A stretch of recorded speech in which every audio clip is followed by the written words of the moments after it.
Un ambiente con aprendizaje ideal es un ambiente donde los niños son libres, donde los niños son sus propios agentes en su aprendizaje, donde los niños pueden hacer todas las preguntas que quieran, donde los apoyamos en todos sus lenguajes, en sus culturas, donde involucramos a los papás y las mamás en el aprendizaje de los niños, donde hay felicidad y los niños están motivados para aprender y para seguir adelante, donde hay risas y emoción y los niños están aprendiendo juntos. When I was looking for a preschool, daycare it's expensive. It's very expensive, and then you also got to find the right place. You know, who are the people in the program, and how do they teach? When my daughter Emery was ready for preschool age, there weren't a lot of options. And then the options that were there, I didn't realize what was available in terms of financial support. So I was looking at like prices per week and like, how am I gonna afford this? That was one thing. Thinking about setting and what schools would have the right model.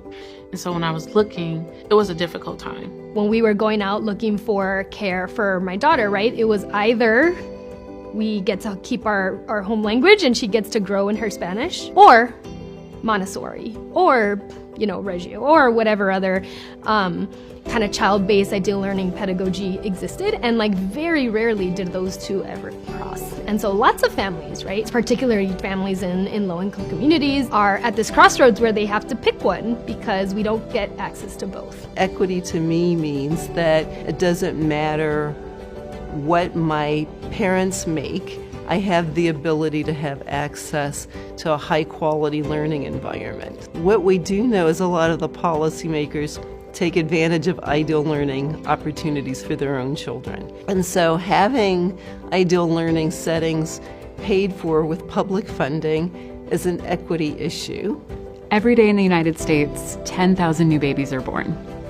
What are we doing to support these babies? We have tons of research on how young children learn, but most kids in the United States do not have access to early learning environments that support brain development optimally. An ideal learning environment is one that honors children as full human beings and sees them as navigators of their world and centering them and allowing them to have voice.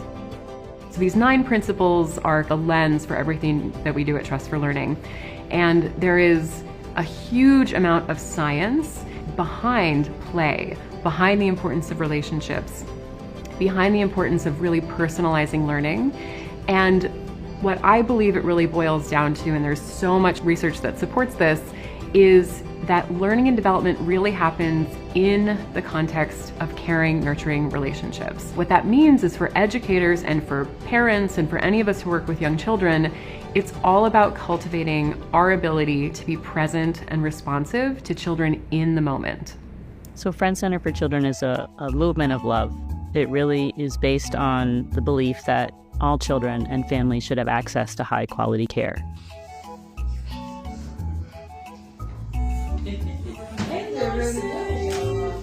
What I found in the Friends Center atmosphere is really like family.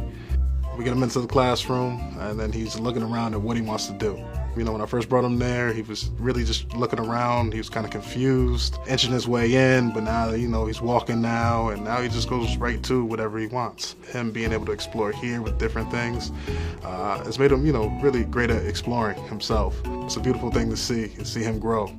Ideal learning spaces really require facilities that are designed and thought about with regard to children's developmental needs. So I've been doing this work for 33 years. It's the only job I've ever had is working with children. There has never been a child, in my experience of thousands of children that I have worked with, that has not responded to an ideal learning environment, because an ideal learning environment is meeting that child where they are. That's very different than the way that we currently set up our systems, where we expect children to conform to what we want them to do. This is a social good. The work that we are doing is transforming lives. It also has a tremendous fiscal impact on our country. We lose $122 billion a year by not investing in the 0 to 3 system. $122 billion. I wish policymakers knew what types of environments were conducive to children's learning, and that they were based on what's best for children, and that the funding decisions were aligned to those needs. I wish policymakers embraced ideal learning principles as essential, so that any early care and education door that a family walked into, they could expect a baseline of these ideal learning principles. So I know it works for everyone because I've seen it and I've experienced it. Young children are very smart. They're very capable of learning. Maybe they can't verbalize it all the time or really get it out of their heads or structurally write it in a sentence, but they're always learning. It's how we treat our children, is what, the activities we provide for them, the exploration. That really leads to creativity. And it's great to see that in my son early and through the stages with my other daughters who are older now, but they're very creative. And I think that's because they had the opportunity to explore, to learn in a fun way. And I see Lawson, he's learning very quickly. So I think it's great, the opportunities that are provided at the Friends Center. I know it's possible that we can give access to ideal learning environments because, we're already doing it. We just need that investment from policymakers to make it happen. So we currently serve 125 children at Friends Center for Children. Our waitlist is around 300 children, and we receive calls daily.